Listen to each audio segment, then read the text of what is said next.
Okay student, ये thermochemistry thermodynamics का lecture 6 है और हम लोग पढ़ रहे थे मोलर हीट कैपेसिटी। ओके, तो मैं सामने लैपटॉप भी रखा हूँ, मैं देख रहा हूँ कैच करता है तो थोड़ा आगे पीछे होता है। तो ये है molar heat capacity, right.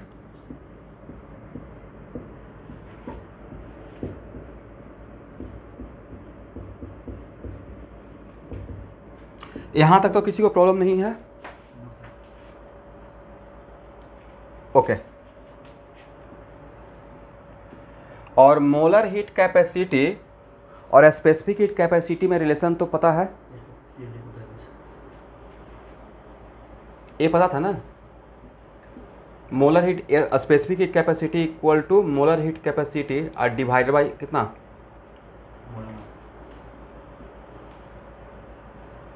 Correct. अब स्टूडेंट यहाँ देखिए, अब अगर यहाँ पे इसका मतलब है कि heat capacity, molar heat capacity also depends on condition, also depends on what, condition. तो अगर ये मेरा यहाँ पे कंडीशन कांस्टेंट वॉल्यूम का है, तो अगर यहाँ पे भी लिखेंगे तो यहाँ भी क्या लिखेंगे, भी, राइट। इसका मतलब इसको क्या पढ़ा जाएगा, molar heat capacity at constant volume. चलिए स्टूडेंट, अब यहाँ देख लीजिएगा, यहाँ तक तो किसी को कोई प्रॉब्लम नहीं है।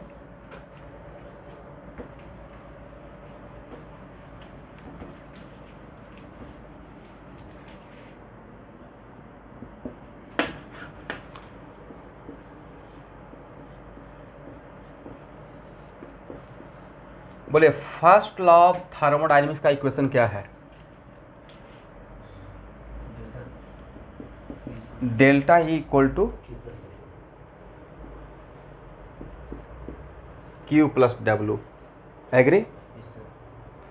और it is very important to note that अगर भी कांस्टेंट है तो डब्ल्यू तो हो जाएगा 0। तो डेल्टा ई इक्वल टू क्या हम लोग लिख सकते हैं, क्यू भी। Delta E equal to Q भी, और डेल्टा और क्यू भी के बदले क्या लिख सकते हैं,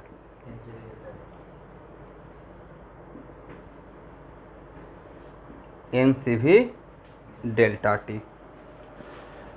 अब देखिए, अब यहाँ पे रुकना है।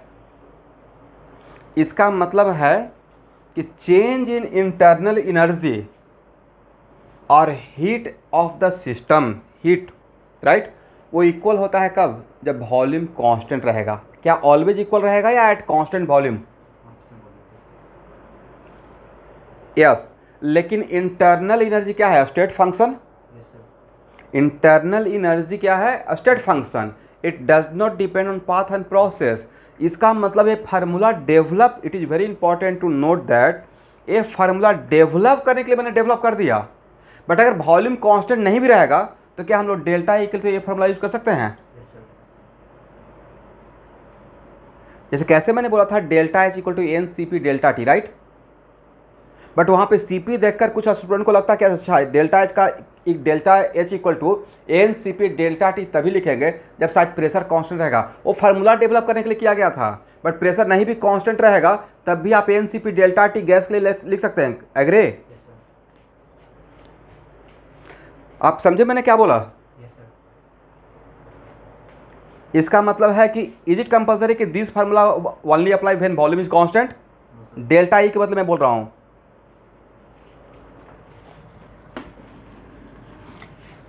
अब यहाँ पे नेक्स्ट क्वेश्चन आप लोग से है,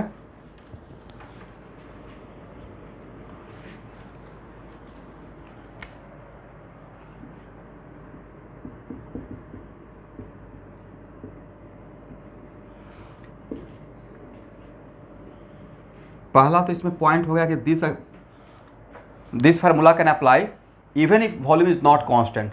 एक मिनट रुकना है, एक मिनट रुकना है, मैं लिखवा दूंगा। दूसरा बात, ये फार्मूला अप्लाई करने के लिए करेक्ट।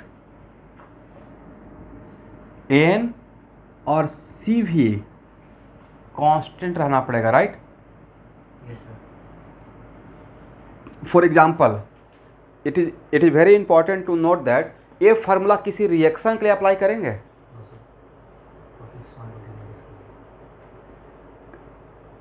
किसी कैसे डेल्टा एच के लिए तो मैंने सेम बात बोला था ना।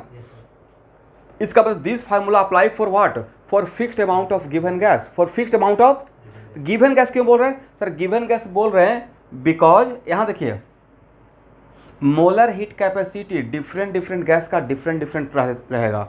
Molar heat capacity different different gas का क्या होगा, डिफरेंट डिफरेंट रहेगा। एग्री। दिस इज द वजह कि जब कोई रिएक्शन होते रहेगा तो रिएक्टेंट साइड कोई और गैस रहेगा। हो सकता है कि मेरे पास एक होमोजेनस गैसियस रिएक्शन हो और रिएक्टेंट साइड हो सकता है कि नाइट्रोजन हो और प्रोडक्ट साइड इट माइट भी हो सकता है कोई पॉलीएटॉमिक या ट्राइएटॉमिक नॉन लीनियर गैस हो। तो उस केस में क्या सबका सी भी डिफरेंट रहेगा या सबका सी भी सेम रहेगा या डिफरेंट डिफरेंट हो जाएगा। दैट्स वाई ये फार्मूला ज़्यादा हम लोगों को कहाँ पे काम करेगा, for fixed amount of given gas, for fixed amount of given gas. Okay student. अब यहाँ पे एक मिसकॉन्सेप्शन आपको ये भी रहेगा कि सर टेम्परेचर कांस्टेंट रहेगा तो डेल्टा ई क्या, तो टेम्परेचर कांस्टेंट तो डेल्टा ई 0। बट इससे पहले आप एक्सरसाइज 1 बनाए हैं, एक्सरसाइज 1 बनाए हैं ना, जिसमें रिएक्टेंट कन्वर्टेड इनटू प्रोडक्ट और जिसमें टेम्परेचर कांस्टेंट होते हुए भी डेल्टा ई 0 नहीं मिला है, राइट। इसका मतलब जहाँ पे टेम्परेचर कांस्टेंट रहेगा तो डेल्टा ई 0 होगा, बट कब, व्हेन एन और सी भी कांस्टेंट रहेगा, right.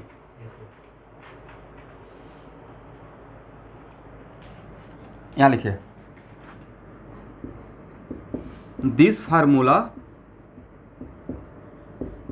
Can also apply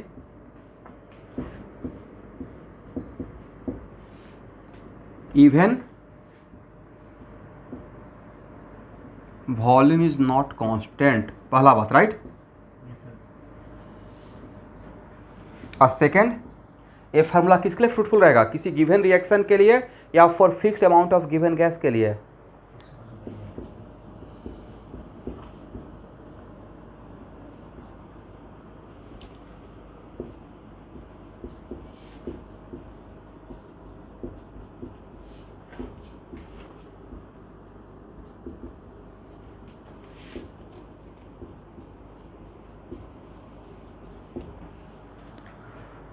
This formula for fixed amount of given gas, correct?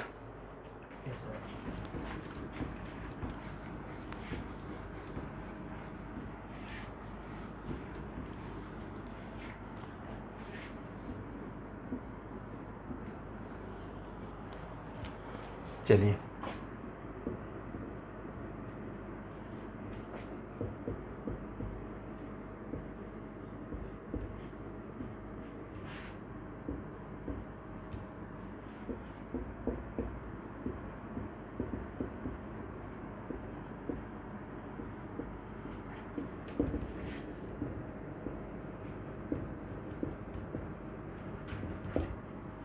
मैंने क्या लिखा,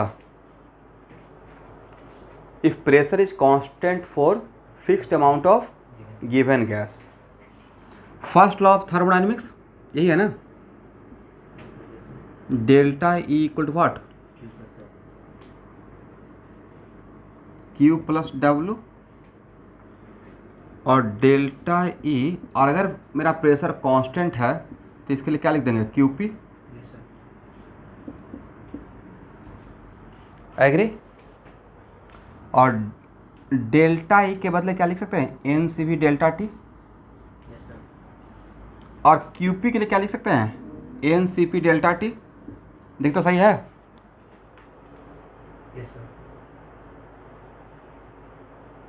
लिख सकते हैं ना। और डब्ल्यू के लिए क्या लिखिएगा, P delta V minus P delta V. इसका मतलब n C P delta T equal to n C V delta T अब प्लस पी डेल्टा भी। और मैंने बोल दिया for fixed amount of given gas, तो for fixed amount of given gas में P, यहाँ देखिएगा for fixed amount of given gas में आप लिख सकते हैं P V equal to n R T, taking differential both side. When we are taking differential both side for this condition pressure constant, तो क्या पी डेल्टा वी के लिए आप लिख सकते हैं एन आर डेल्टा टी।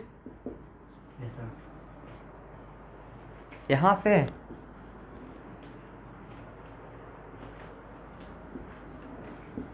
तो क्या है, यहां से आप ये लिख पाएंगे n C P delta T equal to n C V delta T अब plus n R delta T.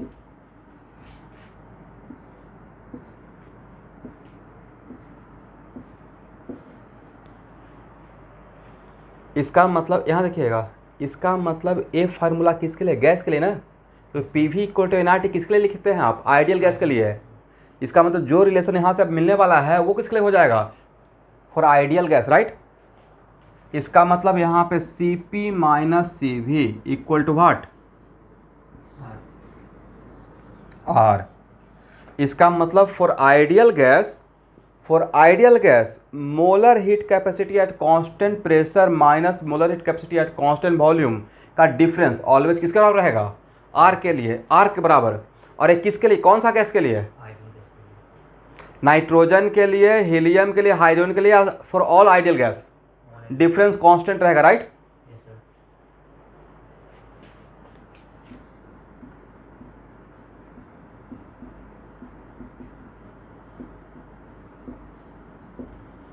चलिए अब यहां देखिएगा, divide both side by molar mass, divide both side by molar mass, divide कर दिए।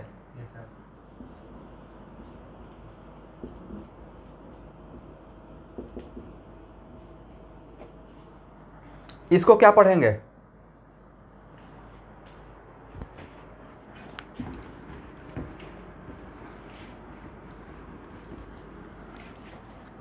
Very good, S P minus S भी equal to what,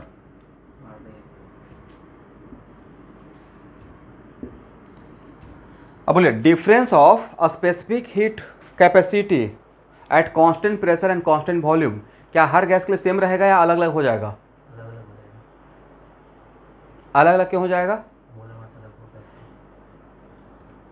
very good, क्योंकि sir इसमें मोलर मास इन्वॉल्व हो गया, राइट। जिसका मोलर मास कम रहेगा उसका डिफरेंस ज़्यादा रहेगा, जिसका मोलर मास ज़्यादा रहेगा उसका डिफरेंस कम रहेगा, agree. But what about molar what about C P minus C V, ये ऑलवेज कांस्टेंट रहेगा, नहीं। अब देखिए होता क्या है जनरली कि एग्जामिनर क्या करता है कि लैंग्वेज में फंसा देता है। ये 2017 का क्वेश्चन है जेई मेन का, शायद आप लोग से साथ डिस्कस किया भी होगा, नहीं किया तो यहाँ पर एक क्वेश्चन दिखा देते हैं। यहाँ पे जनरली होता क्या कि जैसे ही सी पी और सी बी, तो हम लोग के माइंड में एक कैसे हम लोग के माइंड में बैठ गया कि mu coefficient of friction, but sometimes हो सकता है के भी तो बोल सकते हैं कोफिशिएंट ऑफ फ्रिक्शन को, ये तो मेरी मर्जी है। जैसे म्यू, इसको हम लोग रिफ्रैक्टिव इंडेक्स भी लेते रहते हैं, यहाँ देखना है, बट रिफ्रैक्टिव इंडेक्स ईटा से भी तो इंडिकेट कर सकते हैं। इसका मतलब एग्जाम में क्वेश्चन में जो दिया रहेगा उसको मानना पड़ेगा। बट इन जनरल हम लोग के माइंड में बैठ जाता है कि जैसे ही सी पी देखते हैं ना, तो माइंड में क्या बैठा रहता है, molar heat capacity at constant pressure, और सी बी देखते हैं तो molar heat capacity at constant volume, right.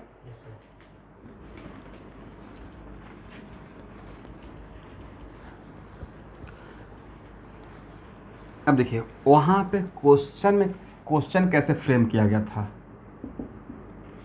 यहां देखना है सी पी एंड सी भी, ये 2017 का 17 या 16 किसी का जेई मेन का क्वेश्चन है। और ये उससे पहले आज से 10 साल पहले एम्स में क्वेश्चन आया हुआ था। सी पी एंड सी भी आर स्पेसिफिक हीट कैपेसिटी, ठीक है,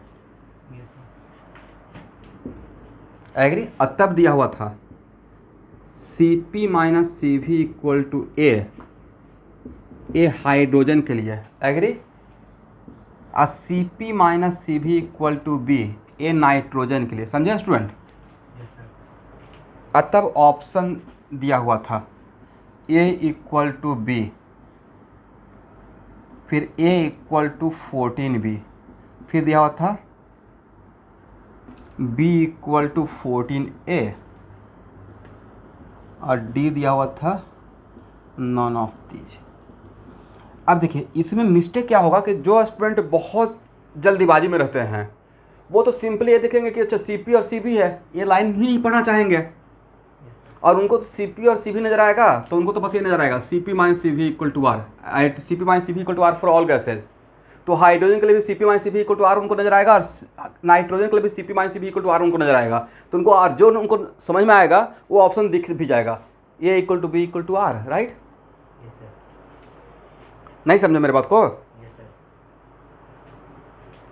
यस। तो उनके अकॉर्डिंग तो ऑप्शन क्या हो जाएगा, ए। बट एक्चुअल में इज इट कंपलसरी कि ऑलवेज स्पेसिफिक के लिए एस पी ही लिखेंगे? ये तो मेरी मर्जी है कि मैंने इसको क्या बोल दिया। यहाँ पे सी पी और सी पी को मैंने क्या बोला है, मोलर या स्पेसिफिक?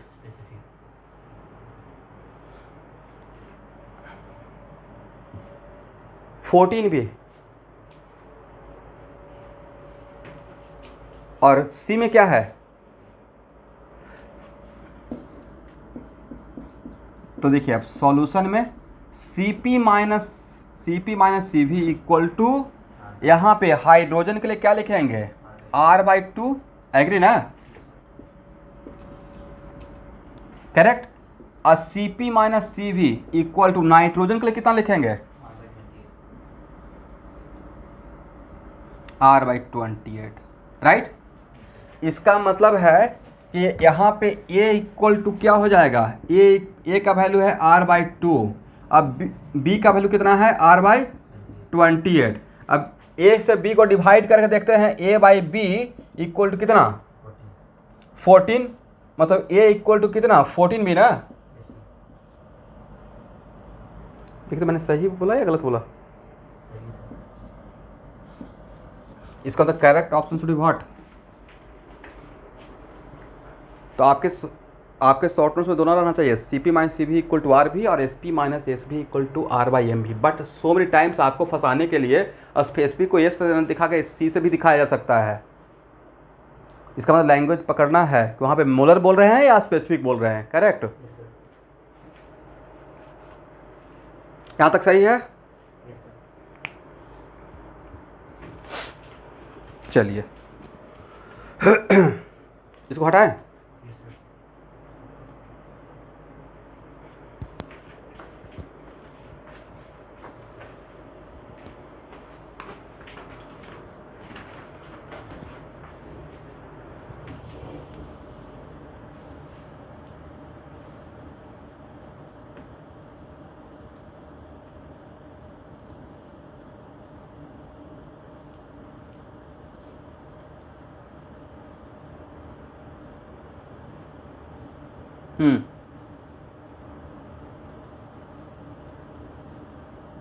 बोली तो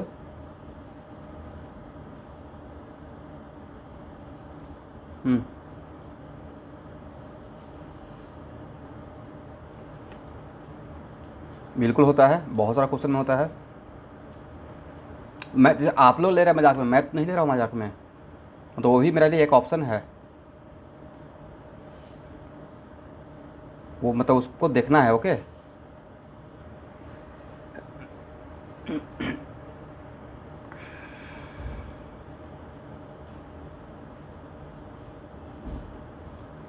एक मिनट रुकिए स्टूडेंट।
नेक्स्ट,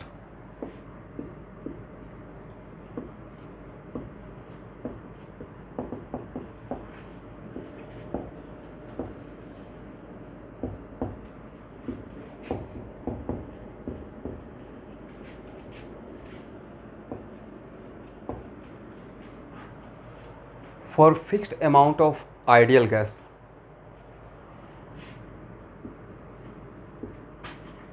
आइडियल गैस में टोटल काइनेटिक एनर्जी क्या होता है?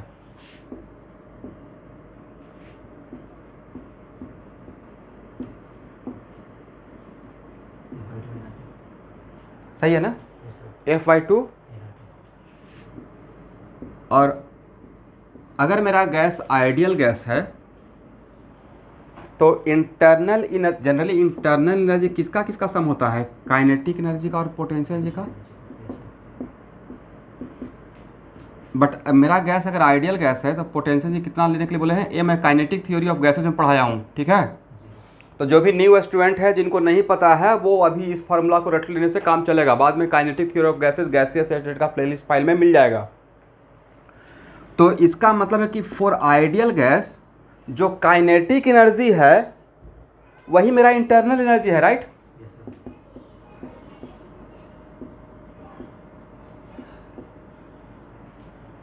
तो इस कंडीशन के लिए यहां देखना है, फॉर दिस कंडीशन क्या delta E equal to F/2 NR delta T लिख सकते हैं?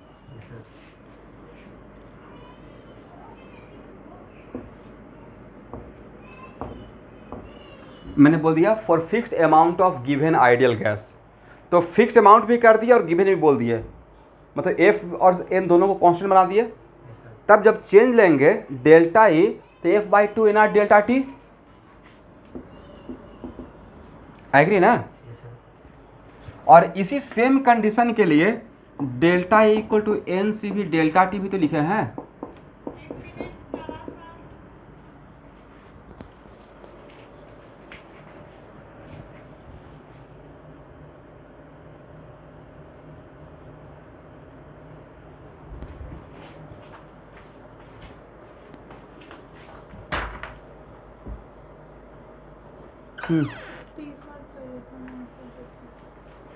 एक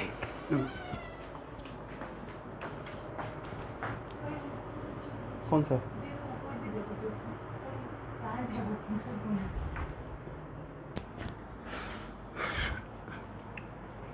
तो देखिए इक्वेशन फर्स्ट और सेकेंड को जब कम, ये हम लोग को फिजिक्स में भी काम में आएगा, ठीक है।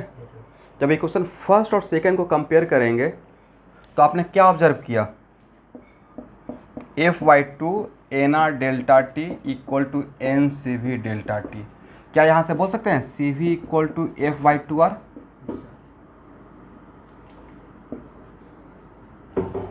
चलिए, इसका मतलब यहाँ तक प्रूफ करने के लिए हम लोग दो चीज़ का यूज़ किए। पहला तो काइनेटिक थ्योरी, ये बात कहाँ से? काइनेटिक थ्योरी ऑफ गैसेस से। और ये बात कहाँ से था? Specific heat capacity of gases से, राइट। उसका फार्मूला दोनों को मिलाकर हम लोग यहाँ पे C V equal to what? F/2R, correct. लेकिन एक आइडियल गैस के लिए, किसके लिए? This is for what? Ideal gas.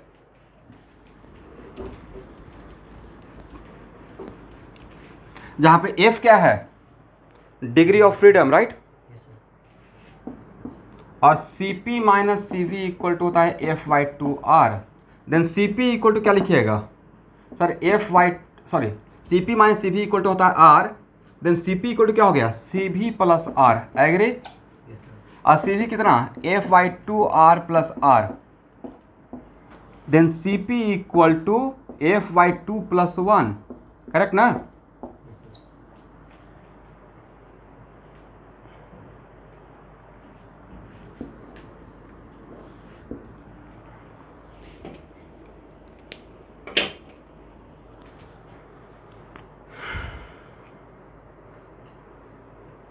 हो गया ना।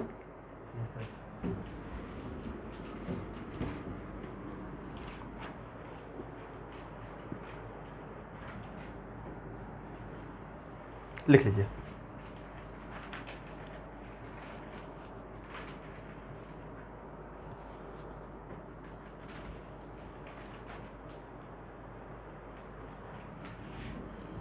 हो गया। Yes, sir.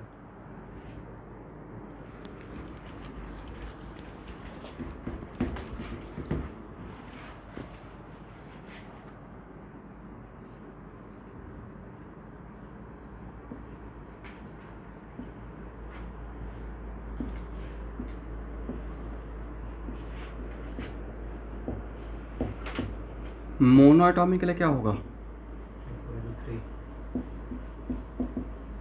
और डाई एटॉमिक के लिए क्या होगा, 5. और ट्राई एटॉमिक या पॉली एटॉमिक, ट्राई एटॉमिक या poly atomic with non linear, right. Yes, sir. 7. क्योंकि ट्राई एटॉमिक रहेगा और लीनियर रहेगा 3. तो उसका डाई एटॉमिक के जैसा ही ट्रीट करेंगे, ये पहले पढ़ा चुके हैं, राइट। Yes, sir. तो मोनोटॉमिक के लिए सी भी कितना हो जाएगा, 3/2. 3/2r। और इसका वैल्यू अगर जूल में निकालना रहेगा तो कैलकुलेट कर लीजिएगा, Yes, sir.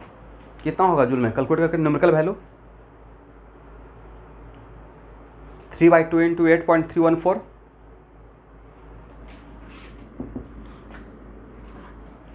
तो न्यू स्टूडेंट के लिए एफ का वैल्यू याद रखिएगा, एफ है degree of freedom, okay. Specially मैं न्यू स्टूडेंट के लिए बोल रहा हूँ। एफ क्या है, डिग्री ऑफ फ्रीडम। और किसके लिए क्या होता है, मोनोटॉमिक के लिए एफ का वैल्यू होता है 3, और वो डिग्री ऑफ फ्रीडम क्या रहता है, सिर्फ translational, right. Yes, sir. Diatomic के लिए सर डिग्री ऑफ फ्रीडम होता है 5, diatomic and temperature less than 5000, right. Yes, sir. और इस 5 में से डिग्री ऑफ फ्रीडम 5 में से 3+2 रहता है, ये पता है कि नहीं, 3 ट्रांसलेशनल और 2 रोटेशनल। और अगर try atomic with non linear without vibration रहेगा तो और बढ़ जाएगा, ठीक है। Yes, sir. इसलिए कहीं भी पॉली एटॉमिक अगर 8 9 देख लेते हैं तो सरप्राइज नहीं होना है। लेट अस सपोज, यहाँ 1 मिनट रुकना है, ट्राई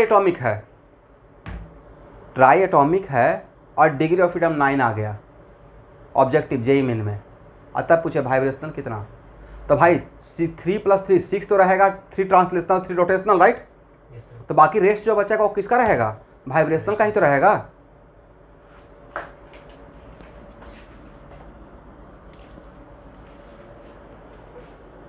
नहीं, ये डिपेंड करता है कि अब देखिए, ये अब इसमें लॉजिक ये है, बहुत सारे आइटम है, उसमें कुछ आइटम वाइब्रेट कर रहा है, कुछ नहीं कर रहा है, depending upon bond strength, right.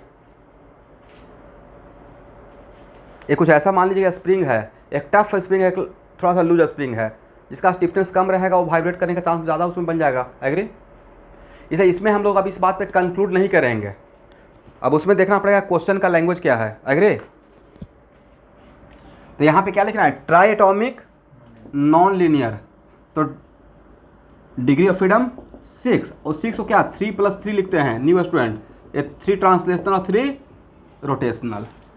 अब इसमें ट्राई एटॉमिक नॉन लीनियर में अगर 6 से ज़्यादा होता है तो रेस्ट वो किसका काउंट रहेगा, वाइब्रेशनल का, ठीक है। Yes, sir. इसलिए रिजिड नहीं होना है कि 6 ही हो सकता है, 6 से ज़्यादा हो सकता है, डिपेंडिंग अपॉन सिचुएशन। एनीवे, तो डाई एटॉमिक इसका कितना वैल्यू आया है, मोटा मोटी आना चाहिए 12 के आसपास, Yes, sir. 12.47. 12 पॉइंट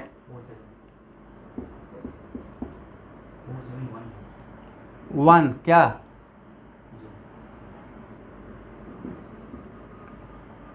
कैलोरी या जूल, जूल पर मोल पर केल्विन। डायटोमिक रहेगा तो सी भी कितना, 20.7.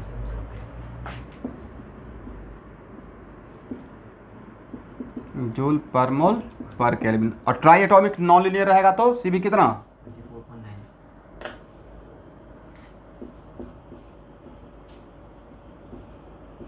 जूल पर मोल। देखिए अब मैं ये नहीं बोल रहा हूँ कि इसका न्यूमेरिकल डेटा याद कीजिए, ये आप एग्जाम में काम कर सकते हैं, आपको याद। देखिए यहाँ देखिएगा, it is very important to note that ये 3/2 इंपॉर्टेंट है या F/2 आर इंपॉर्टेंट है, which one is more important? F/2, this one is more and more generalise, right? और अगर सी भी पता रहेगा तो सी पी भी तो पता हो जाएगा। कैसे? सी पी इक्वल टू सी भी प्लस आर, मतलब F/2 + 1 × R, उसको बॉक्स में भी लिखे है ना।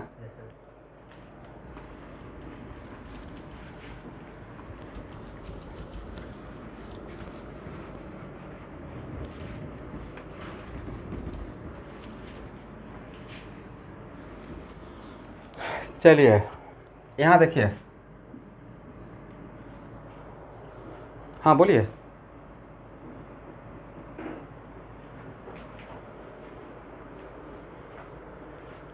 ट्राई एटॉमिक में सी भी का वैल्यू दिया था 3R, F/2R, F = 6, राइट?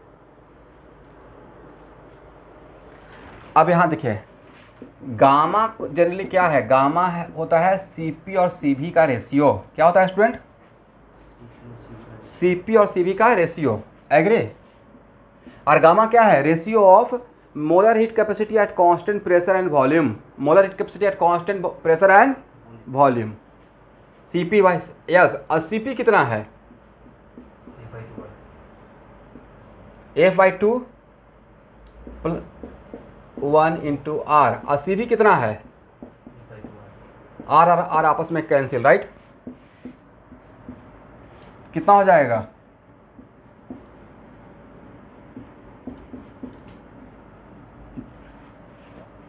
देखिए तो मेरे टाइम पे एक ऑब्जेक्टिव इस तरीके से आया था, बड़ा इंटरेस्टिंग था, और आप लोग का भी आ सकता है, और क्वेश्चन बैंक में भी मिल जाएगा। गामा दिया हुआ था और एफ पूछा गया था। गामा देकर क्या पूछा गया था? F, degree of freedom. क्या पूछा गया था? तो निकल जाएगा। एफ देकर गामा पूछ लेंगे और गामा देकर एफ पूछ लेंगे, राइट?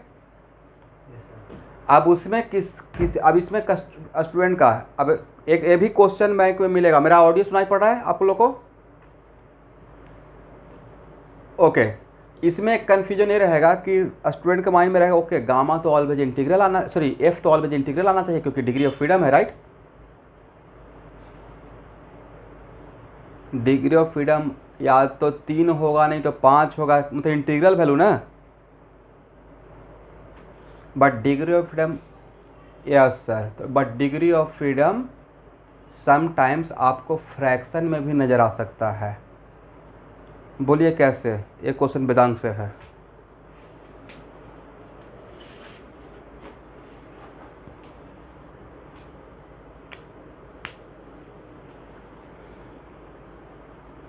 क्या बोले?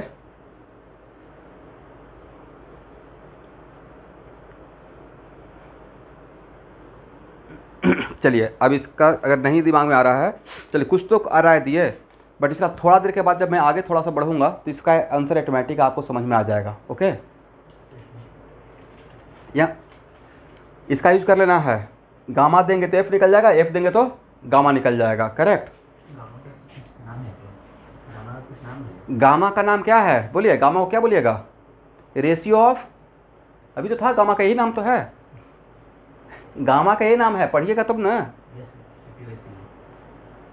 Ratio of molar heat capacity at constant pressure and constant volume for ideal gas. For what? Ideal gas. और गामा को गामा बोलेंगे, गामा का मीनिंग है CP/CV। अच्छा, गामा यहाँ पे यंग मॉडुलस ऑफ इलास्टिसिटी नहीं है, बट ये गामा बड़ा काम का है, ये आएगा, ये बल्क मॉडुलस ऑफ इलास्टिसिटी में काम में आ जाएगा, स्पीड ऑफ साउंड निकालने में यही गामा आएगा। बल्क, जैसे आप बोलते हैं ना यंग मॉडुलस ऑफ इलास्टिसिटी, वैसे ही बल्क मॉडुलस भी होता है, जैसे यंग मॉडुलस होता है वैसे ही बल्क मॉडुलस भी होता है, बल्क मॉडुलस, ठीक है? और वहाँ फॉर इस गामा का इतना इम्पोर्टेंस है। देखिए न्यूटन का टाइम पे जैसे होता ना एकदम बिल्कुल एक ऐसा टाइम था जिसमें साइंटिस्ट का भी ऑर्गेनाइजेशन में एक हेड रहता है जिनके थ्रू पूरा पब्लिश होगा जनरल जो भी आप नया इन्वेंशन करेंगे। तो अपने टाइम में न्यूटन का ऐसा पूरा वर्ल्ड में दबदबा था कि उन्होंने अगर ये बात बोल दिया क्या ये सही है तो दूसरे सामने वालों को मतलब हिम्मत नहीं होता था कि उसको रॉन्ग कर सकें। तो according to Newton speed of sound कितना 280 metre per second.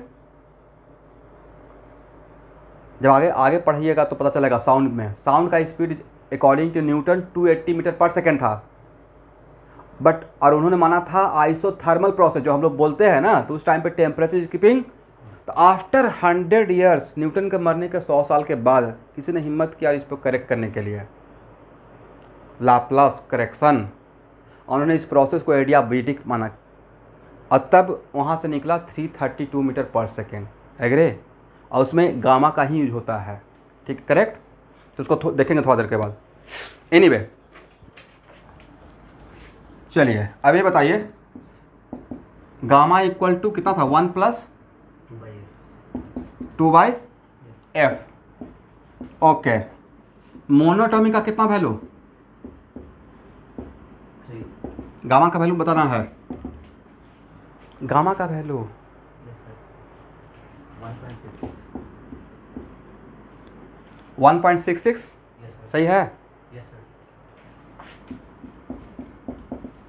Die atomic में गामा का वैल्यू 1.4 और ट्राई एटॉमिक विथ लीनियर या नॉन लीनियर गामा का वैल्यू कितना हो जाएगा 1.33। तो आपने क्या ऑब्जर्व किया मैंने तो ऑब्जर्व किया कि मॉलिक्यूल का एटोमिसिटी इंक्रीजेज समझ रहे हैं। एटोमिसिटी ए मोनोटॉमिक एक ही atom diatomic 2 atom triatomic या पॉलीटॉमिक नंबर ऑफ एटम 2 से ज़्यादा। तो आपने क्या ऑब्जर्व किया मैंने ऑब्जर्व किया कि atomicity increases gamma decreases and vice versa right. yes sir इसका मतलब एटोमिसिटी इंक्रीजेज गामा ये भी ऑब्जेक्टिव आ जाएगा कि गामा का वैल्यू मोनोटॉमिक डायटोमिक और ट्राइटोमिक में ऑर्डर क्या रहेगा। तो सबसे बड़ा गामा किसका रहता है मोनोटॉमिक का और सबसे छोटा गामा किसका रहेगा यस। यहाँ तक किसी को प्रॉब्लम no sir चलिए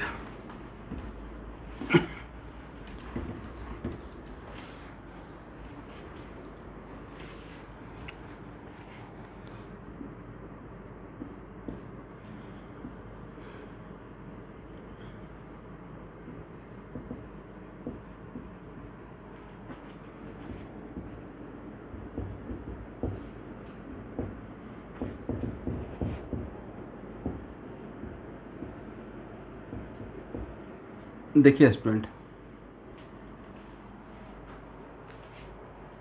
ये आपको फिजिक्स में भी काम में आ जाएगा और केमिस्ट्री में तो काम आ ही रहा है। ध्यान सुनिएगा। तो सीपी जैसे किसी एक प्रॉपर किसी एक गिवन गैस का होता है वैसे ही सीपी मिक्सचर ऑफ गैस का भी हो सकता है। किसका जैसे किसी एक गैस का वैसे ही मिक्सचर ऑफ गैस का भी हो सकता है। तो जो मिक्सचर ऑफ गैस का रहेगा उसको हम लोग सीपी मिक्सचर बोलेंगे। क्या बोलेंगे सीपी मिक्सचर। गिवन गैस का भी किसी एक पार्टिकुलर गैस का रहेगा तो हम लोग बोलेंगे CP of that given gas like CP of O2 CP of hydrogen right something like that. लेकिन मिक्सचर का भी हो सकता है समथिंग लाइक दैट। यहाँ देखिए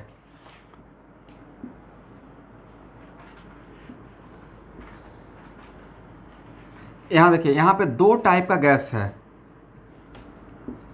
ए है एंड बी है एग्री। yes sir और ए का नंबर ऑफ मोल N1 है और बी का नंबर ऑफ मोल N2 है। ध्यान से चीज़ों को समझना है। और इसका molar heat capacity at constant pressure Cp1 है और इसका molar heat capacity at constant pressure Cp2 मान लेते हैं। करेक्ट yes sir ठीक है। और यहाँ पे Q amount of heat supply किए और इस क्यू अमाउंट ऑफ हीट के वजह से इस पूरे मिक्सचर का टेम्परेचर डेल्टा टी से इंक्रीज कर गया। तो पूरे मिक्सचर का टेम्परेचर पूरे मिक्सचर का टेम्परेचर डेल्टा टी से इंक्रीज कर गया। इसका मतलब है कि इसका भी डेल्टा टी से इंक्रीज किया, इसका भी डेल्टा टी से इंक्रीज किया, राइट। तो इसमें से गैस ए ने कितना हीट लिया, तो सर गैस ए ने लिया अपने तरीके से लेगा NCP1 डेल्टा टी, एग्री ना। और गैस बी ने कितना लिया, क्योंकि ए और बी का दोनों का चेंज इन टेम्परेचर तो सेम रहेगा, राइट। और इन दोनों को अगर जोड़ देंगे, यहां देखिएगा, तो QA प्लस QB चीज़ों को समझिएगा। QA plus QB equal to what, N1CP1 delta T plus N2CP2 delta T. और ये किसके बराबर, इस Q के बराबर yes sir, N1CP1 delta T plus N2CP2 delta T. ये हो गया इक्वेशन फर्स्ट। अब हम यहाँ देखिए कैसे हम लोग इक्विवेलेंट रेसिस्टेंस निकालते हैं ना, equivalent resistance. What is the meaning of equivalent resistance? Sir equivalent resistance का मतलब होता है कि वो रेसिस्टर उतना ही काम करे फॉर गिवन करंट, जो करंट पहले था, राइट।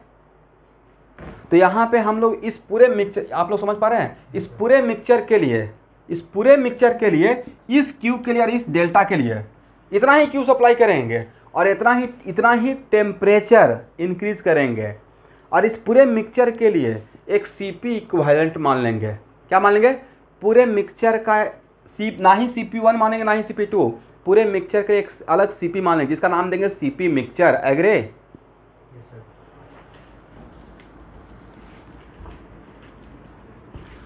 इसका मतलब अब यहाँ पे टोटल नंबर ऑफ मोल है N1 प्लस N2, एग्री। और Q दिए हैं और टेम्परेचर कितना, same Q for same delta T. इस मिक्सचर का एक रिप्रेजेंटेटिव हम लोग CP निकाल लेंगे जिसका नाम रहेगा CP mixture.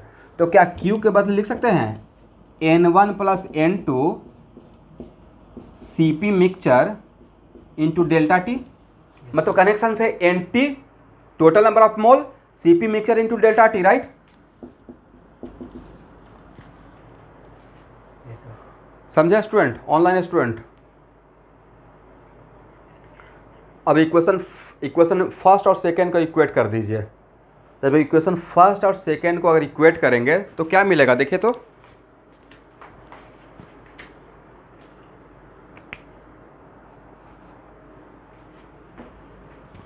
From first and second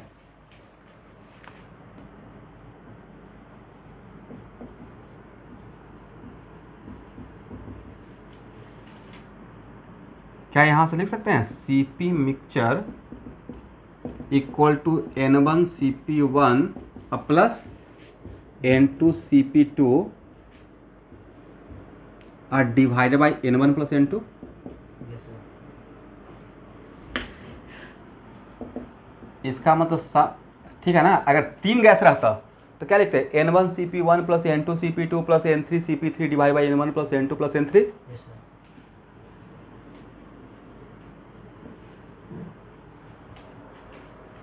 ठीक है ना। yes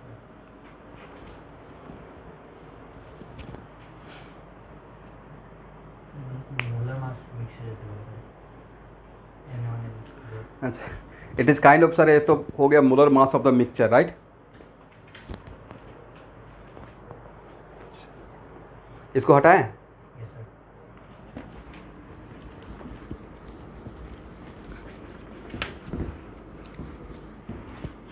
आप लोग थर्मोकेमिस्ट्री का शॉर्ट नोट्स बनाते चलिएगा, ठीक है student.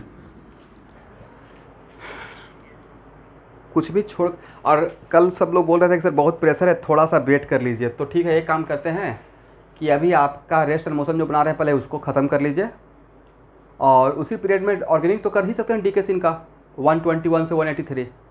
Chemical bonding for moment अभी रहने दीजिए, right. Okay, thank you for what.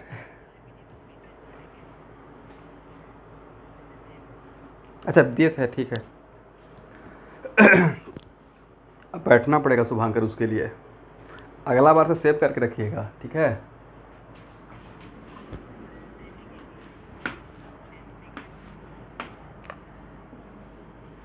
सब कुछ का भेज देंगे, सब कुछ का भेज देंगे, वेट कीजिए। गूगल क्लासरूम में तो ईच एंड एवरीथिंग है, सब कुछ उसमें डाल दिए थे।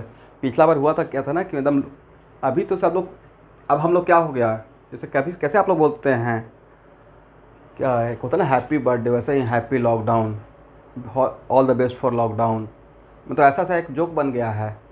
तो पहले क्या था कि लॉकडाउन बड़ा नया चीज़ आया था, पहला बार लाइफ में सुने थे लॉकडाउन पूरे, जब तक शायद आप लोग भी देखे होंगे कि दुनिया बिल्कुल बंद हो गया, ऐसा सिर्फ हॉलीवुड के एक मूवी में देखे थे कि ऐसा कोई वायरस आ गया, सब लोग घर के अंदर ही हैं, समथिंग लाइक कुछ। बट हम लोग इसको फेस किए तो फर्स्ट टाइम सबके लिए था, तो हम लोग को पता नहीं चलता करना क्या है। अब तो सब लोग को समझ में आ गया कि चीज़ें, चलिए लाइफ का जब तक एक वायरस ख़त्म नहीं होता है, जब तक वैक्सीनेशन नहीं होता है सबका, तब तक ये चलेगा, this is the part of life. पहले कितना ख़राब लगता था, मास्क लगाए रखेंगे तो कोई देख नहीं पाएगा मैं कैसा दिख रहा हूँ, अब उसका कोई मतलब ही नहीं है। सबसे पहले सुरक्षित रहिए। एनीवे, क्या सिमिलरली हम लोग यहाँ पे बोलते हैं या फिर से प्रूफ करना पड़ेगा? सी भी मिक्सचर क्या लिखेंगे, N1CB1 राइट, N2CB2 आर divided by N1 plus N2, agree? तो सर CP मिक्सचर हो सकता है और CB मिक्सचर हो सकता है, एग्री? तो क्या गामा मिक्सचर नहीं हो सकता है? तो गामा मिक्सचर क्या होगा? तो या तो एक बार तो कैंसिल हो जाएगा ना, N1 प्लस N2,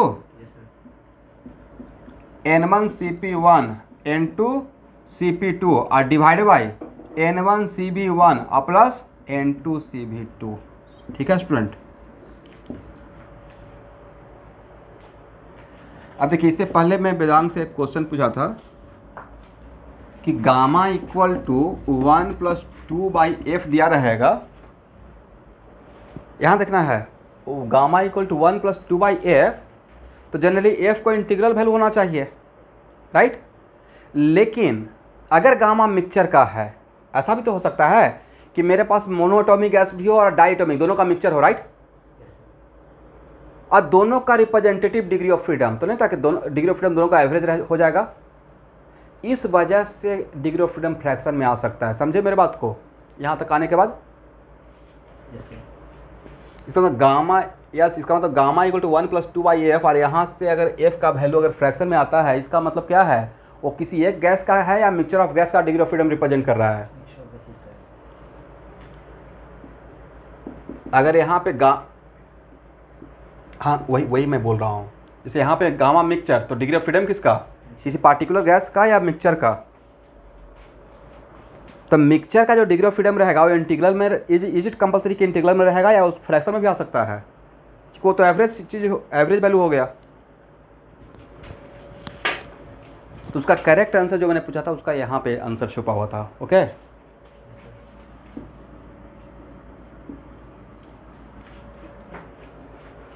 यहाँ तक किसी को प्रॉब्लम?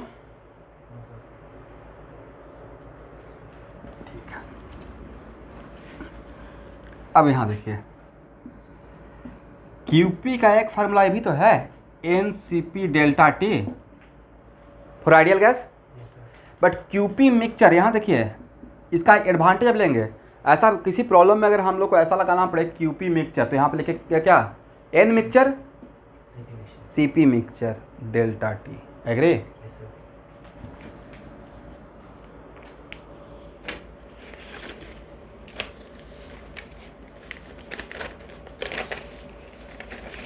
चलिए स्टूडेंट, एक्सरसाइज 2 का क्वेश्चन नंबर 1 बनाइए।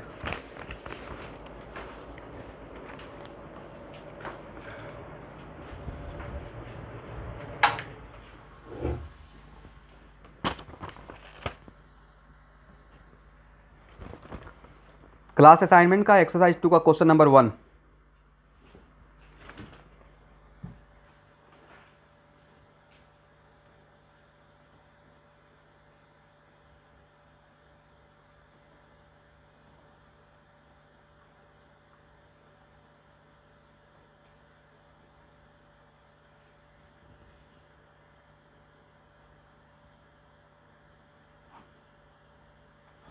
सबके पास क्लास असाइनमेंट है?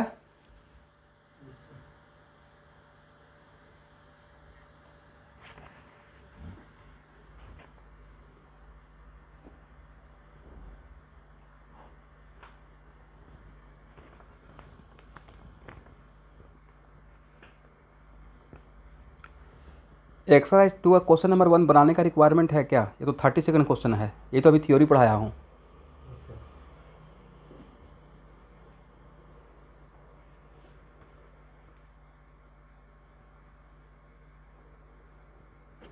हो गया ना? Yes, sir.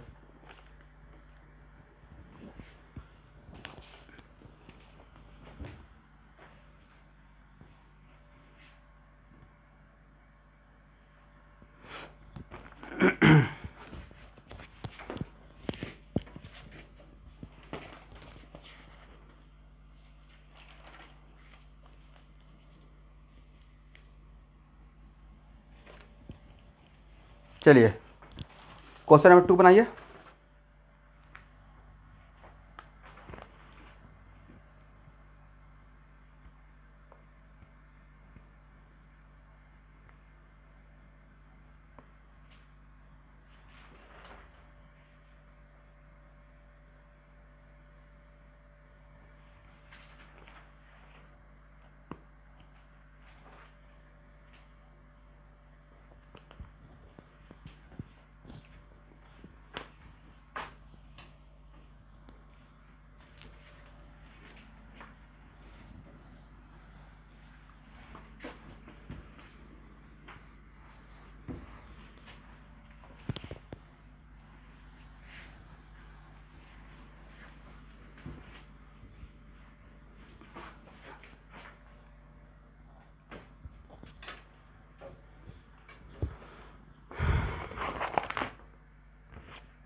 हाँ, yes, sir.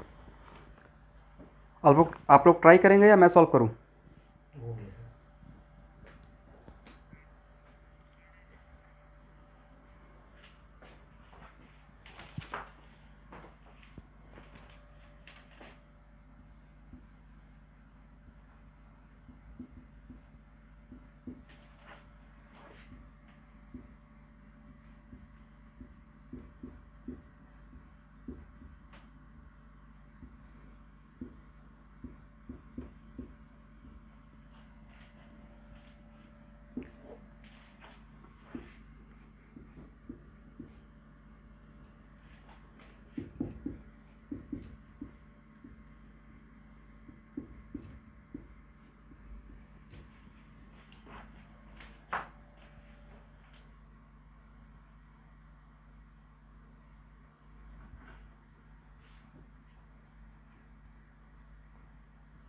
देखिए आप लोग भी यही काम किए हैं ना। Yes, sir. एक काम तो ये कर सकते हैं कि सीपी मिक्सचर निकाल लें, अर्थात delta H mixture equal to n T C P mixture into delta T कर दें। Yes, sir. सेकेंड मेथड ऐसे भी कर सकते,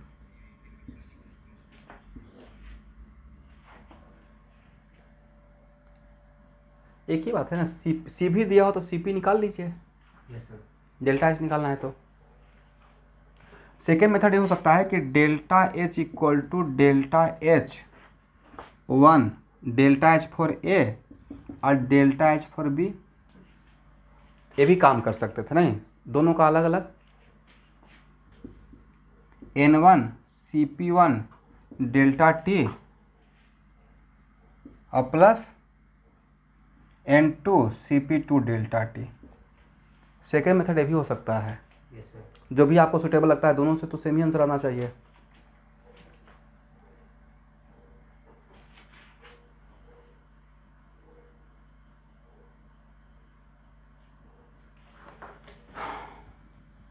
तो आप एक काम कीजिए, सीपी मिक्सचर निकाल लीजिए और तब डेल्टा एच मिक्सचर के लिए फार्मूला अप्लाई कर दीजिए। देखिए तो आंसर आया है। Yes sir.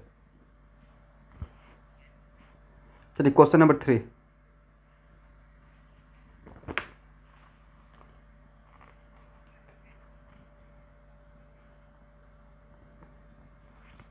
एक इसका क्वेश्चन है, सवाल लैंग्वेज है कि 0.5 mole of each of two, तो 0.5 मोल ईच ऑफ टू, तो मिक्सचर का टोटल मोल कितना हो गया, 1 ना, यस सर। तो 1 लेना है। डेल्टा एच मिक्सचर, तो मोल किसका, मिक्सचर का। आंसर नहीं आया।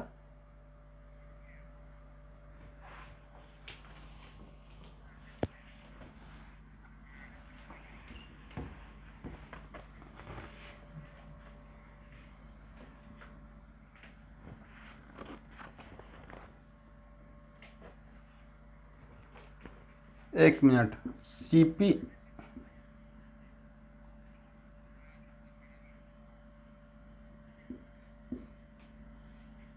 एक मिनट रुक जाइए। ए का सीपी कितना,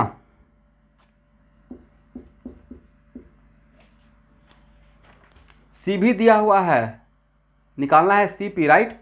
यस सर। और बी का सीपी कितना, 4R। मिक्सचर का सीपी कितना, 7/2R into half into 7/2R, agree, yes sir. Plus half into 4R और divided by total number of moles, half plus half 1, right. कितना हो जाएगा, 15/4R।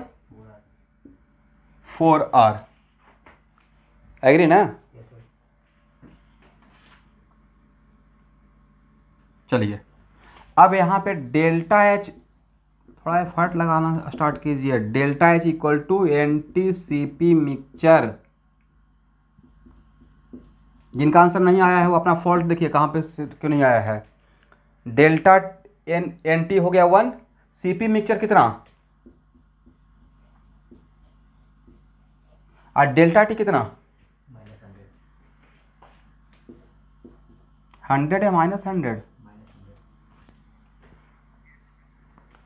चलिए एक कैंसिल होकर कितना हो जाएगा, -25। 25 इंटू 15 how much,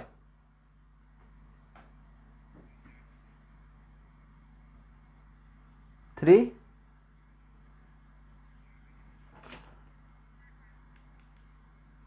oh sorry, R का वैल्यू भी तो पुट करना पड़ेगा, 2।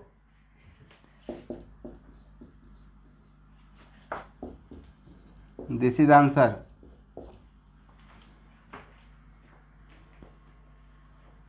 तो जिनका आंसर नहीं आया वो अपना मिस्टेक देखिए तो कहाँ पे मिस्टेक है। सी भी पुट कर दिए, बट निकालना था delta H, right. Sir number 5 में कैलकुलेट QW क्या मतलब प्रोडक्ट। हाँ क्वेश्चन नंबर 3 से आप लोग बनाएंगे। तो कॉमा दिया है कि सच में प्रोडक्ट निकालना है। सब में कैलकुलेट क्यू के बाद कॉमा है। क्वेश्चन नंबर 3 में क्यू के बाद कॉमा है, डब्ल्यू के बाद कॉमा है, डेल्टा यू के बाद कॉमा है, and delta U delta H सब अलग अलग। Yes sir.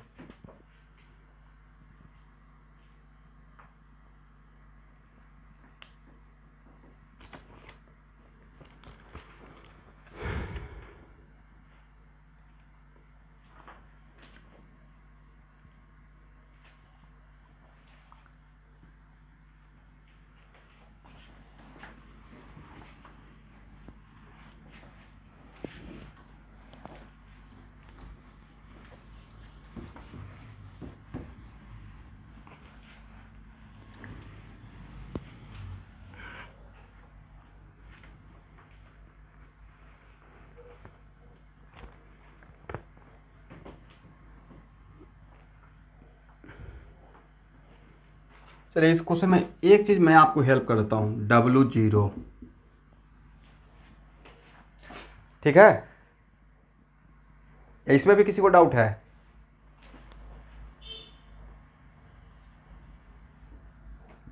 क्यों W0 हो गया शाबाश?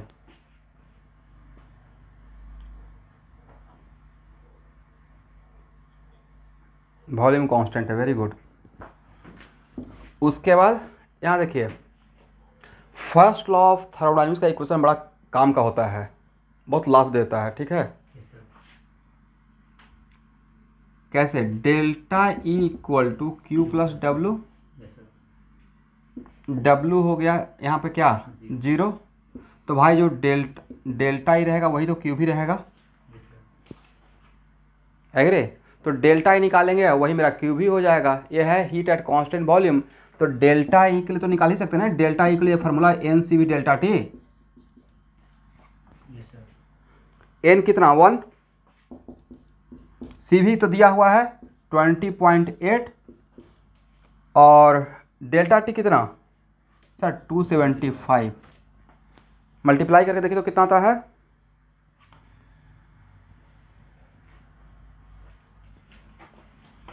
आप लोग से मल्टीप्लाई हो जाएगा? Yes, sir. कितना? इतना ही आएगा। या 5720? Yes, sir.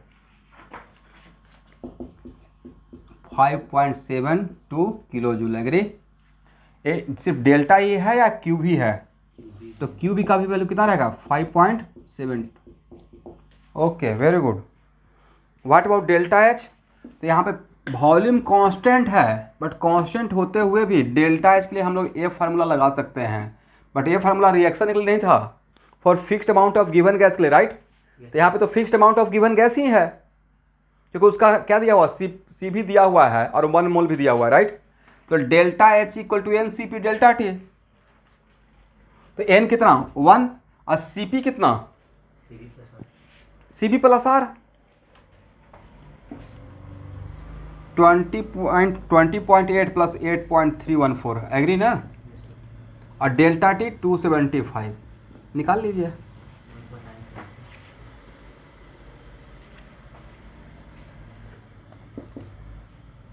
कैलकुलेट करके जो आंसर आएगा वही आपका आंसर हो जाएगा। Yes, sir.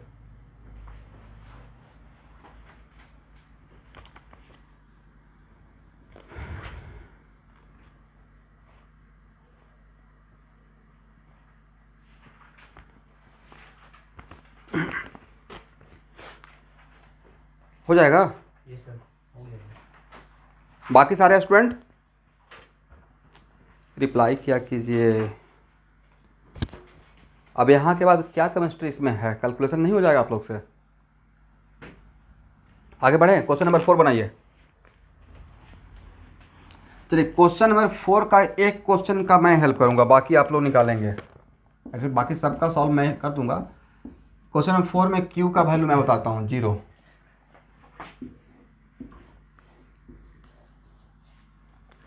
ये सब आप लोग भी जानते ही होंगे, एडियाबेटिक प्रोसेस में क्यू हीट एक्सचेंज क्या होता है? 0।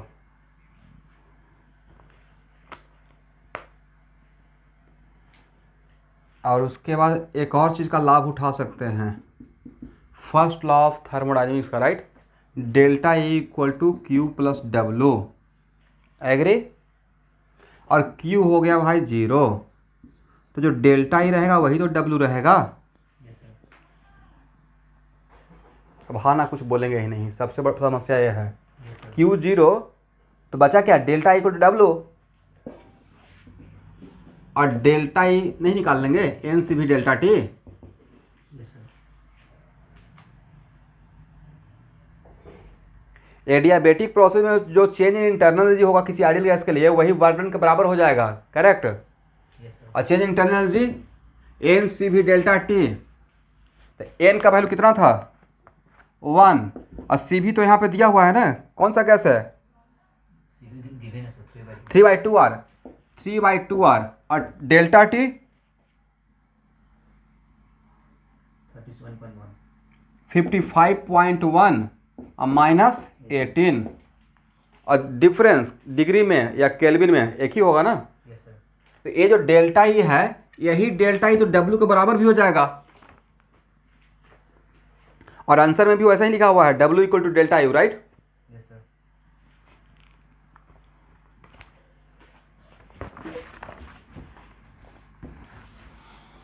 तो ये सब क्वेश्चन से आपको क्या बार बार समझाने की कोशिश कर रहे हैं कि डेल्टा ई का formula for fixed amount of given gas process कुछ भी हो, formula n C V delta T ही लगने वाला है, right. Yes sir.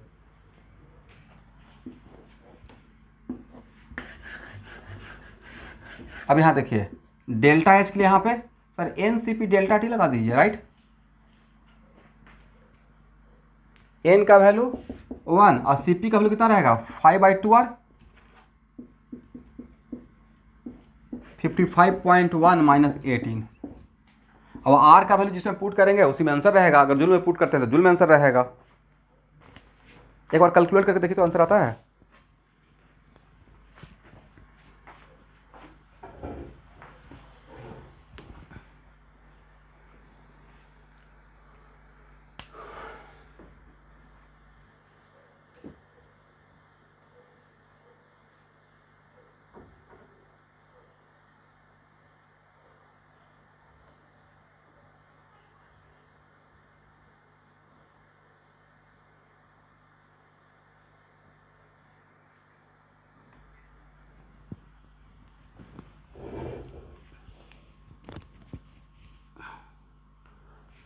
Okay okay, हाँ जूल में रहेगा, नहीं डेल्टा एच वाला करेक्ट है, जूल लिखा हुआ है, शायद प्रिंटिंग मिस्टेक हो गया है, जूल ही रहेगा।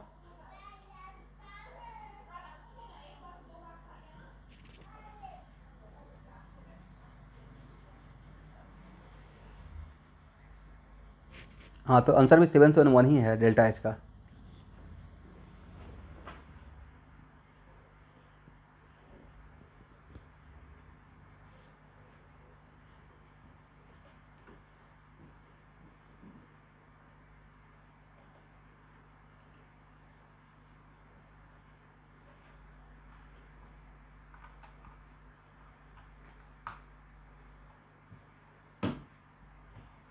हो गया। Yes sir.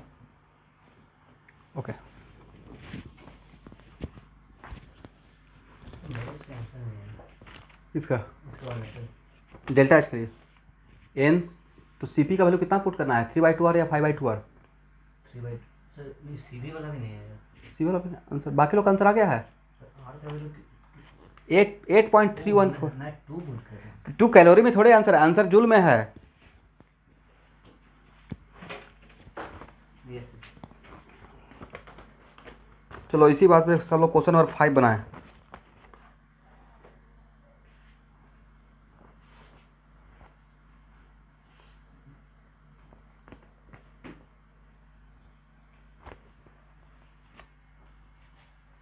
अच्छा वीडियो हैंग तो नहीं कर रहा है,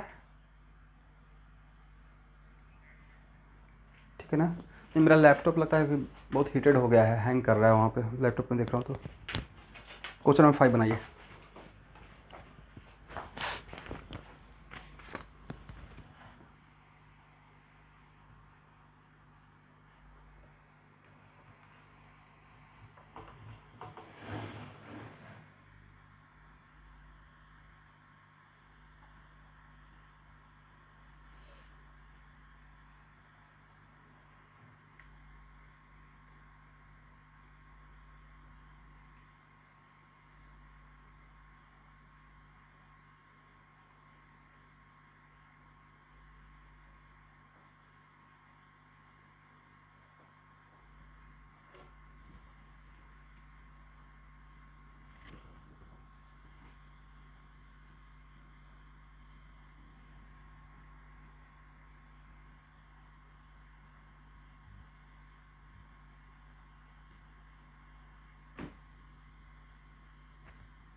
अच्छा, ए का टेम्परेचर, बी का टेम्परेचर और सी का टेम्परेचर डिफरेंट है, सबका टेम्परेचर सेम है या डिफरेंट है?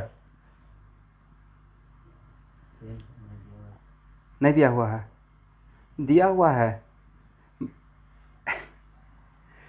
पी दिया हुआ है, भी दिया हुआ और मोल दिया हो, तो पी भी इक्वल टू एनआरटी से नहीं निकाल लेंगे, यस सर। राइट? लेकिन टेम्परेचर चेंज हो रहा है, राइट? पी भी इक्वल टू एनआरटी में एन कांस्टेंट है, प्रेशर और वॉल्यूम चेंज हो रहा है, तो मोटा मोटी टेम्परेचर क्या हो रहा है, वो भी चेंज हो रहा है। Yes sir.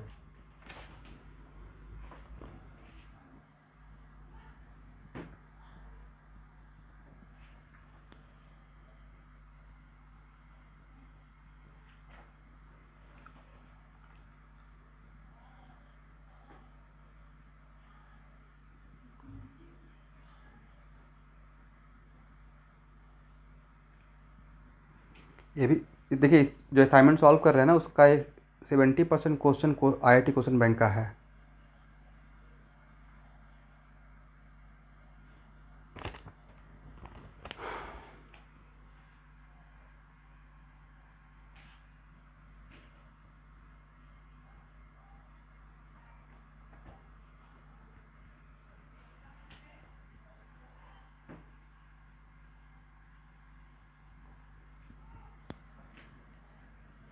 हो गया?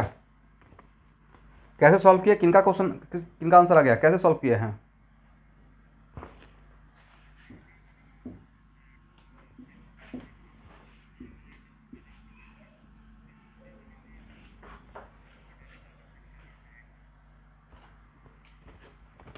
अब यहाँ एक किसका सोल्यूशन था? गौरव। यहाँ देखिए गौरव, सबसे स्मार्ट सोल्यूशन इसका ये था, ध्यान से देखिएगा, यहाँ देखना है, इसमें यहाँ से यहाँ तक ए से बी पे गए, बी से सी पे गए, ये बी सिर्फ आपको कंफ्यूज करने के लिए दिया हुआ है। एच स्टेट फंक्शन है, does not depend on intermediate point, it only depend on initial point and final point, right? B का केयर ही नहीं करना था, यस सर। नहीं समझे? बी को जानबूझ के दे दिया गया ताकि आप उसमें अपना टाइम वेस्ट कर लें। एच है स्टेट फंक्शन, इसका दो पॉइंट के बीच का change does not depend on path and process, बीच में क्या है उससे कोई मतलब नहीं है, right? It only depends on initial state and final state. इसलिए जो भी ये भी एक काम ये भी कर सकते हैं, कुछ स्टूडेंट एक काम करना चाहेंगे, डेल्टा एच ओवरऑल के लिए delta H A to B और plus delta H B to C, कहीं ना कहीं आपका टाइम वेस्ट होगा ना, जब आप स्टेट फंक्शन का डिफरेंशियल जानते हैं, राइट? हमको यहाँ से यहाँ तक का है, तो बी पे डिपेंड करेगा क्या? No sir. तो direct delta H A to C का निकालिए, इसका मतलब यहाँ से यहाँ तक का निकालना है, राइट? तो सर यहाँ से यहाँ तक का निकालने के लिए तो भाई H equal to E plus P V होता है ना, राइट? तो डेल्टा H इक्वल टू क्या लिख सकते हैं, delta E plus delta P V, Agre? But इसमें प्रेशर और वॉल्यूम दोनों चेंज हो रहा है, यहाँ पे देखना है, प्रेशर और वॉल्यूम दोनों चेंज हो रहा है, राइट?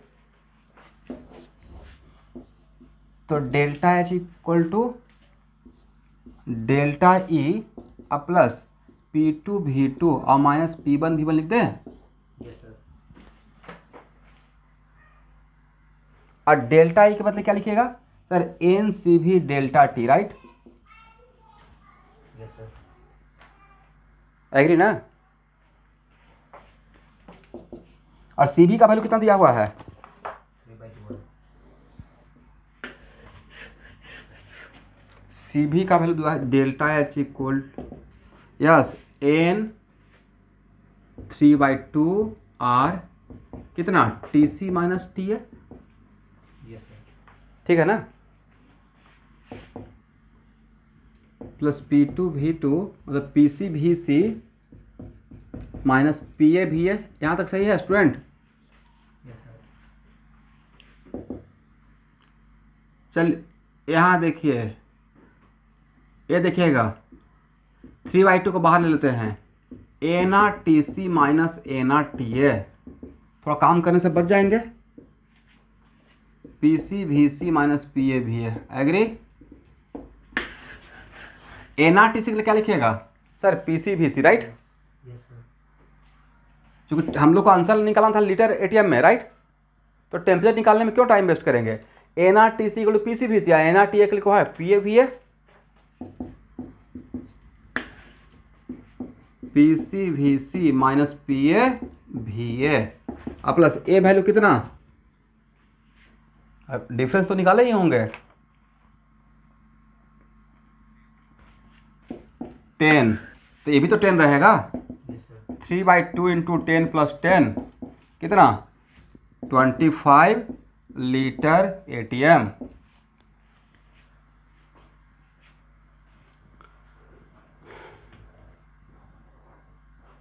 हाँ,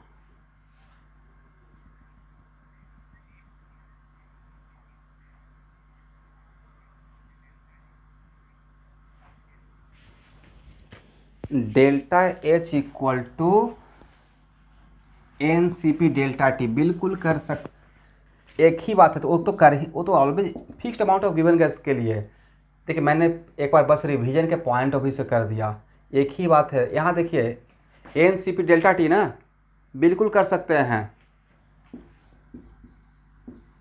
NCP डेल्टा T, CP कितना? 5/2 R, एग्री? अब हाँ ना बोलिएगा। Yes sir. और N कितना? 2,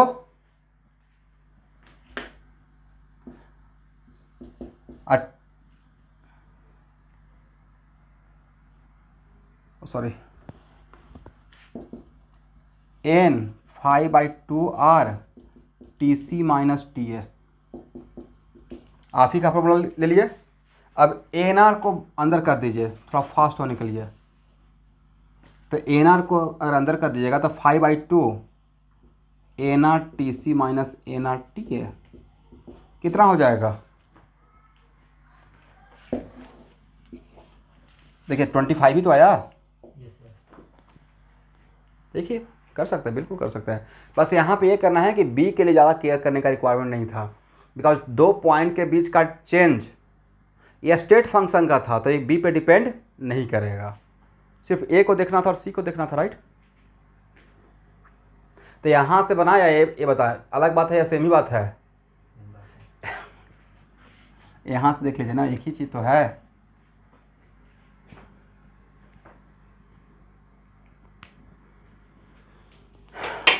चलिए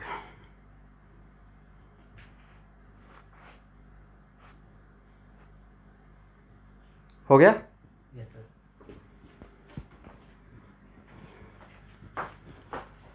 चलिए तो आज का क्लास इतना ही रहने दीजिए स्टूडेंट, मिलते हैं नेक्स्ट क्लास में, ठीक है?